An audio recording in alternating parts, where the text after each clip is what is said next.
Hello guys, magandang araw sa inyo lahat. Ito po ang paborito nyo reactor, Zano TV 2.0. At i-react natin guys yung paghingi ng sorry ni Papa Dan. Na ito na nga ay si Papa Dan ay nag-sorry sa mga viewers and supporters.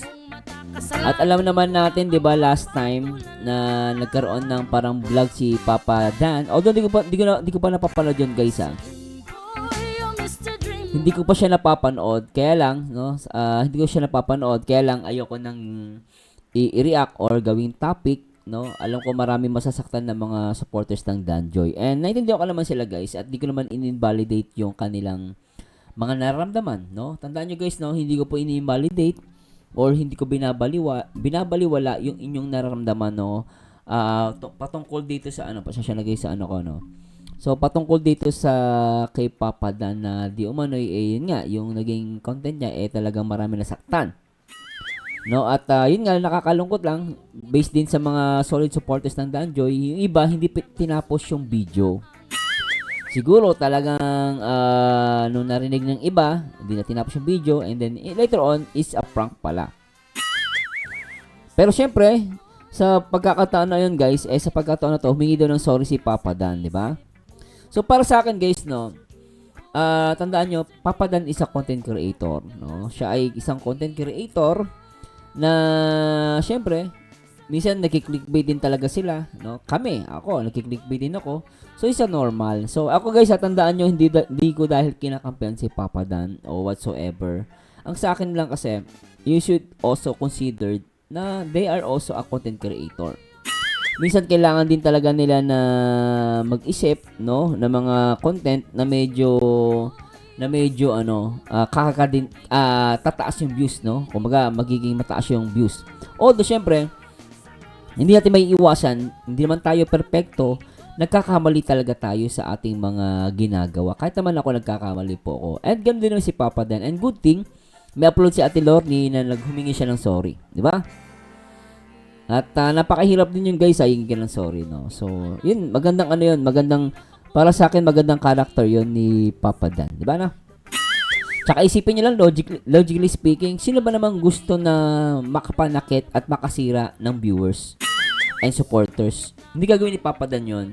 Nagkataon lang siguro may pagkukulang siya sa point na yun, nagkaroon siya ng lapses, no? At yun.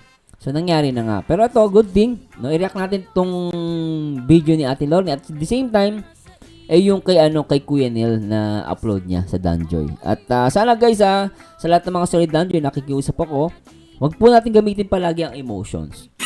Tandaan natin palagi, ang puso at isip ay magkasama. Hindi po yan pwede paghiwalayan. No, kung emotions po talaga papairalin natin, hindi tayo mag-iisip ng logically, no, talagang hindi tayo makakapag-isip. Masasaktan tayo.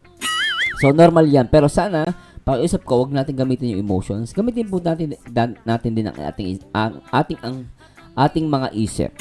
Okay? At siguro, hindi ko na papatagalin at play natin to. At syempre, shoutout muna Kuya Bal Santos Matubang, Kalinga Prop at Ate Edna. Play natin to. Pid ng tanong, sige daw. Kasi nagkakagulo na. Wala po silang dapat isipin, it's a prank. Ayusin mo daw talaga. It's a prank yun. Malinaw na prank pala yung, guys, So, sinasabi ni Papa Dan is a prank. Saka sabi ko nga sa inyo, guys, isipin nyo na lang din. Isipin nyo maigi. No? Sino ba namang gustong gumawa ng content na ikababash mo? Diba wala naman? Siguro talagang inaano ni Papa Dan is clickbait. Nagkataon lang talagang, syempre, naiintindihan ko naman din yung ibang supporters ng Danjoy. Nakikipag-ubusan ng oras. Nagpupuyat, gumagastos ng load, tapos later on, masasaktan.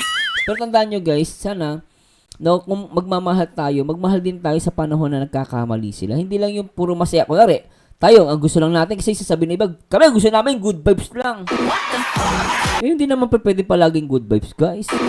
Tandaan nyo, wala naman taong perfecto sa mundo.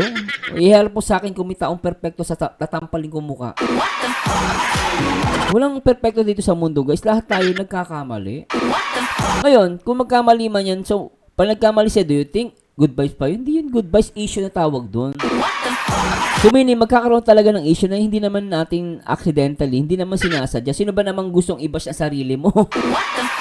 Hindi din magagawin ni Papa Dan yun. Eh, kaya lang, syempre, iba yung dating nung iba, no? Medyo talagang nasaktan, hindi ko naman sabi ko, inulit ko nga, hindi ko yun ini-invalidate, okay? No? Pero syempre, sana po, wag natin palagi lagi pairalin ng emotions. Kasi pag emotions, naku po, ay, malilintikan tayo. Ituloy natin to. Mo ba kagabi sa live ko? Sabi nila, Gala, pinahirapan mo daw ako sa live ko. Hirap na hirap ako nag-explain. Madali naman explain niya Ate Lorne. Unang-una, ang sagot ko diyan, sino ba namang content creator na sasadyain mo na i-bash ka at makapanakit ka? Not unless hindi mo talaga sinasadya to. Sabi ko nga, as content creator, kailangan talaga namin makakuha minsan ng, alam mo yung kaagat at tataas yung views. Yun nga lang, syempre, inuulit ko, hindi naman may iwasan, nagkulang at nagkamali si Papa Dan sa portion na yun. At yun nga, di ba, nagkaroon ng about sa selusan. So, yun is a normal. And then, later on, isa prank pala. So, yung sa pag-aataw na yun, guys, kalimutan po natin yun. At tandaan nyo, guys, Papa Dan is a content creator and also, he's not a perfect person. Okay ba yun? Di ba, no? Tuloy natin. Sorry po sa mga naapektuhan. Ano lang, first time ko na kasi gumawa ng ng ganun, naging issue. Kaya, Di ba? Narinig nyo yun? First time niyang gumawa ng ganun. Eh, hindi niya akalain. Siguro, nag-test siya. Sinubukan niya lang. Eh, nag-test siya. Yung pala, negatibo pala yung impact. Eh, natuto na tuloy si Papa Dan. Di ba, ano? Diba kasi seryoso masyado, guys, eh, di ba? hindi naman na mauwi. Yun. Hindi na daw ulitin. Pag-ulitin mo na daw, yung mga titas daw, ay pipiliin yung ilog mo. Bayad ka ba? Baka kasi maumay sila sa puro kilig. Di ba? Narinig niyo yun? Narinig niyo sinabi ni Papa Dan? Baka kasi maumay kayo pag panay-kilig. Yun yung point ni Papa Dan doon. Kung mga parang may mapag-usapan lang. That's the way of content creator, guys. Ako nagsasabi sa inyo, guys, that's the way of content creator. Di ba? Kaya minsan, kahit ako, minsan, may isip, nakikita nyo, no? Hindi ako palaging good vibes, eh. Minsan nagtatakal din ako ng issue, pero as much as possible, I try my best na maging good vibes pa rin. Kahit may issue. Lintak! Tuloy natin. Ay, Papa Dan. Sakit yun. Pag ulit. Hindi. Siyempre, hindi pa pahig si Joy. Kasi, malay mo, pag... Oy, Boss D Boss D. Ay, grabe. Nagulat ako. Boss di daw yung bigas. Hindi, bago naman mangyari yun, aware naman siya. Tsaka wala naman talaga. Kahit si Dayan, wala talaga yung ganung pagtingin si Dayan. Yun naman pala, eh. Wala palang ganung pagtingin si Dayan, eh. Talagang full of beneficiary lang. Siyempre, guys, kailangan ni Papa Dan ng views. Pag mataas ang views niya, makakatulong din siya kay Dayan. Ba't daw palagi si Dayan? Siyempre, beneficiary niya yan, eh. Wag alam niyo, guys, sa lahat ng mga supporters, no? Wag pa tayo masyadong seryoso. Pagganahin natin yung pagiging pagiging matured. Wala maging mature din tayo, guys. Wag na, kasi tayo, viewers tayo. Siyempre sa viewers, masakit. Pero sa tulad ko na reactor and content creator, naiintindihan ko bigla si Papa Dan doon. Kasi content creator din ako. Naiintindihan ko siya sa portion yun, na talagang nag-clickbait talaga siya at sumubok lang siya. Siguro, sabi nga niya kanina, mahirap na yung puro kilig. Hinaluan niya lang ng konting issues at prank. Di ba, ano? Tama, ng prank. I mean, baka mabagkamali ako. Ng prank, hindi issue. Ng prank, okay? Ng prank, para medyo maiba naman, di ba, no? So, Boyfriend yun. Oo, may boyfriend niya. So, Tita mo? May boyfriend pala yun, eh. Alam mo, makareact. Grabe naman. Di ba logic lang? Sino ba namang matinong isip na sasadyain mo i-bash ka? Sino? Ano ba yan? Masyadong siloso naman ata yung iba. Huwag po kayo masasaktan, guys, pero huwag naman masyadong silosa. Naknang patay. Alam pala, may boyfriend na, oh. So, ang ibig sabihin pala Dan, aware din si Joy doon. Nagpaalam ka. Oh, yun naman pala, nagpaalam pala sa Jusawa eh. Grabe itong mga mag-comment eh. Nagpaalam naman pala, tuloy natin. Ayan, itatanong ko na lang. Para maging malinaw. Oh. May pagtingin ka ba kay Dayan talaga? Simula Oh, yan, malinaw to ha. Papadami, pagtingin ka ba talaga kay Dayan? Sagutin mo. Iba na ibang delolo na ano na eh. Tuloy natin. isa hanggang ngayon, wala. Beneficiary lang natin. Mula umpisa hanggang ngayon, wala. Fully beneficiary lang pala. Malinaw guys sa akin, inuulit-ulit ko para maintindihan ninyo. Sinusubo ko na talaga sa inyo guys. Ganon. Matuloy natin. Na nagbibigay ng mali siya. Dapat wag lang bigyan ng mali siya. O, sana bigyan ng talaga ng mali siya yun. Ulitin natin. Beneficiary lang natin. Sila na nagbibigay ng mali siya. Mas maganda yung malinaw. Para Oh, at least galing na kay Dan. Galing ka. Oo. Europe na sobrang apektuhan kay Ma'am Maribel, kay Attention. Nasaktan talaga. Kasi karamihan din kasi sa supporters ng Danjoy, puro senior. Naintindihan ko naman. Kaya mga mamis, tandaan nyo po, sa edad po natin, medyo alalay lang po tayo palagi sa emotion. Lagi natin gamitin ng isip, puso, di ba? Tsaka logical na pag-iisip. Ganun lang po. Kasi Papa Dan is content creator. Kailangan niya po yan. 24. At sa lahat, pati kay sa Organic Marathon, sa Team A1, Kay Ma'am Bravestone. kay Ma'am Bravestone, sa Si lahat. Bravestone! Hoy, Bravestone! Bravestone! Nasaktan ka? Chinilasin kita. Love na love ko si Bravestone. Solid yan sa atin eh. po nang naapektuhan sa ating upload kay Dayan. Lahat ng Si Mamita. Alam ko si Mamita solid din yan sa Danjoy eh. gala. Pasensya na Mauunawaan ako niyan. Oh, humingi na pasensya si Papa Dan. Ulitin natin. kay Dayan. Lahat ng gala. Pasensya na po sa lahat ng lahat. Pero yun po ay prank lang po yun. Oh, kaya malinaw. Prank lang ah. Oh, nag-sorry pa siya. Kasi naman di naman niya in-intention yun, guys. Sino bang di matino ang isip na ano? Sasadya mo, i-bash ka, di ba, no? Po ay prank lang po yun. Pero sa kabila noon, marami pa rin ang nagsusupport at nagtitiwala. Yun at least. Tsaka Papa Dan, mas marami pa rin na nagtitiwala talaga sa inyo. Yung iba kasi hindi tinapos yung video. Nasaktan, pinairal agad yung sakit ng damdamin. Hindi nila pinairal yung unawa na content creator ka. Tandaan nyo guys, si Papa Dan ay content creator. Hindi lang siya actor, no, dito sa ano ni Kalinga Prab. You also a content creator, okay? At sana po lawakan natin ang ating mga pangunawa. Lintek. Sulatan. Alam ko na yung magiging resulta ng ganong klase. Hindi mo na ulitin. Iwasan na. Hindi naman ako mahilig sa issue. Hindi, at least, ano, Hindi naman talaga. Diba? Di man ako mahilig sa issue. Diba, no? alam mo na yung magiging consequences, magkahinat na. Talagang umaano sa Tereo. Consequences, ah. Social, ah. Consequences, ah. Lupit nun, ah. Never na mangyari ulit. Maraming magagalit sa'yo. Oh, Nagising silang lahat. Nabuhayan lahat ng dugo. Nagising eh. Nabuhayan lahat ng dugo. Yung ano, yung regalo. Dami na high blood. Regalo mo kay Joy para sa birthday. Ay, grabe. Ay, abangan niyo po yan. Ay grabe, ang ganda. Sabi digit, sabi nga nila Kalingap Dan. Kasi alam nila na kurinat ka. Bakit daw? Uy, ba't naman ako ko rito? Uy, ang mahal kaya nun. mga kuripot, eh, no? Galante naman ako sa sa mga beneficiary. Oo.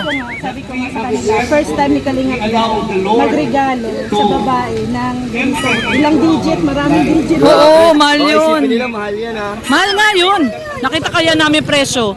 May presyo. Oh, nakita namin presyo. Ano talaga yan? Special na regalo. Para sa kanya lang yan. Abangan nila sa birthday nila. O, diba nyo, kita nyo ba yon? May mamahaling regalo si Papa Dan kay Joy. So, dapat walang pagsilosan, guys. Yung iba talagang, yung iba, alam mo, nahahalata ko, gusto lang si Joy. Totoo lang ha, siguro yung iba ayaw kay Papa Dan. Ito na naman kasi nangyayari sa ibang love team eh. Sa EDC, ganun. Sa Jomcar, ganun din. So talagang may nangyari. So, naiisip ko lang to guys ha. Huwag mo sasaktan sa akin yung mga solid supporter ni Joy Diwata, no? Tandaan nyo guys, mahalin nyo din po si Papa Dan. Kung meron man na ayaw kay Papa Dan, huwag kayo mandamay. Dapat nga kung talaga mahal niyo si Joy, mahal niyo si Papa Dan, dapat both mahalin natin. Although hindi ko naman po ipipinipilit to, okay? Hindi ko po pinipilit kung sino yung gusto niyo mahalin. Kaya lang, huwag na po tayo mag-encourage na, oy, basta ako kay Joy lang ako. Kumbaga nagkikreate ka ng gulo eh. No, pasimple ka lang pero nagkikreate ka ng gulo. It's better tumahimik ka na lang. Pwede man, ay ako basta support ko si Joy pero mahal ko pa rin si Dan. Oh.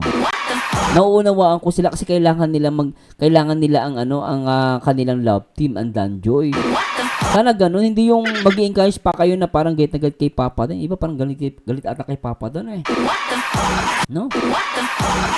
So, pero sana guys, sana intindihan nyo po ako, huwag kayo masasaktan sa sinasabi ko. Mahal ko kayo guys, kaya ako ito sinasabi. Sino ba naman ang magsasalita sa atin, kundi tayo din na magtutulungan, di ba?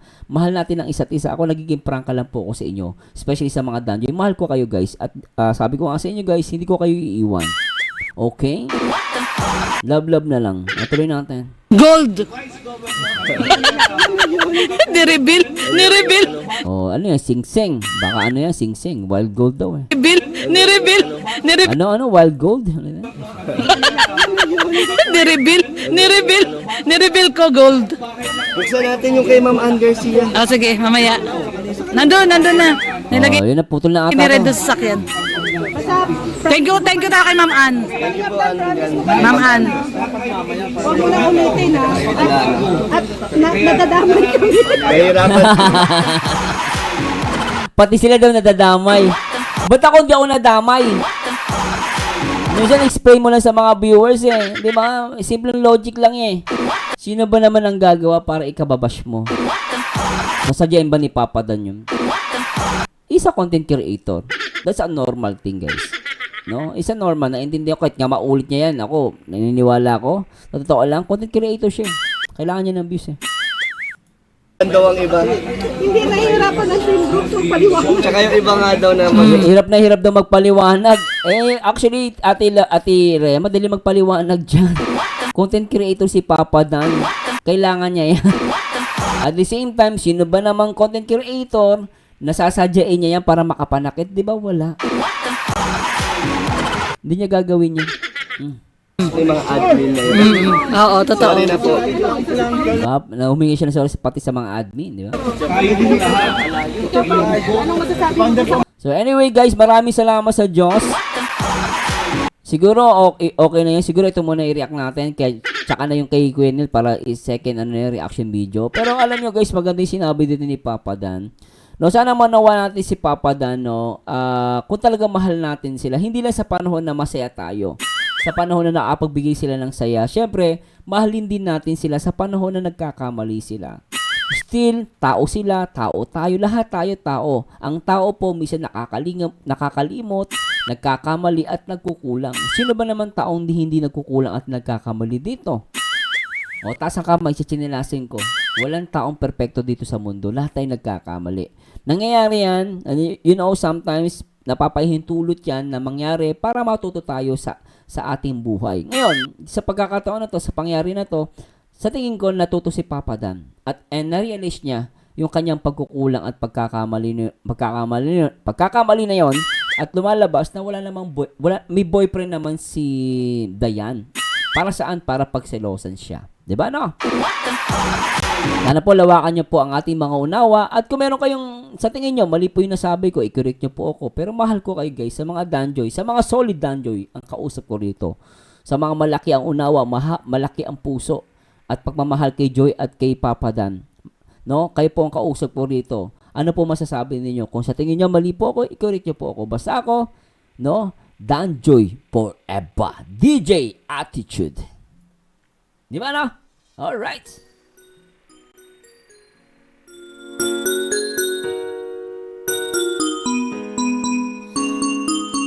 Anyway guys, maraming salamat sa Diyos at samahan nyo nito guys sa aking next video reaction dito sa Danjoy. At salamat sa Diyos sa lahat ng mga solid supporters ng Danjoy. Sana lagi nyo samahan sa aking video reaction. At salamat po sa mga hindi nag-skip ng ads. At nagmamarathon din, sinasama yung marathon, yung aking video sa pagmamarathon nila. Salamat po guys ha. At talagang hindi kayo namimili ng susuportahan. Yung iba kasi namimili lang eh. Pero sa akin, Maraming salamat sa mga Danjoy na mahal din po ako. Na walang sawang tumutulong sa akin, no, nagbibigay ng saya. At talagang kahit saan anong live, no?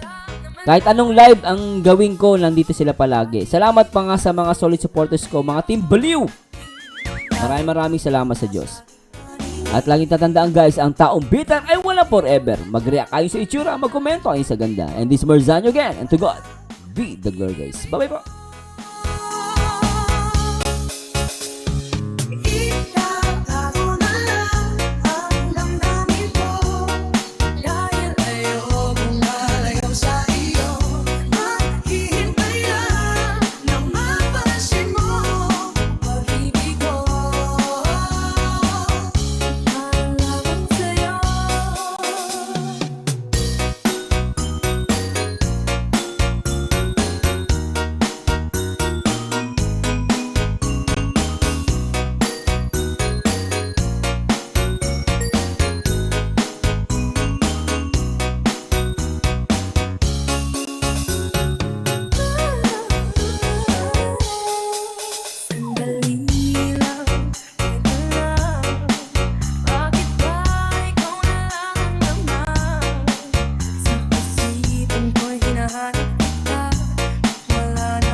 Sandali lang, teka lang, bakit ba ako'y nasasaktan?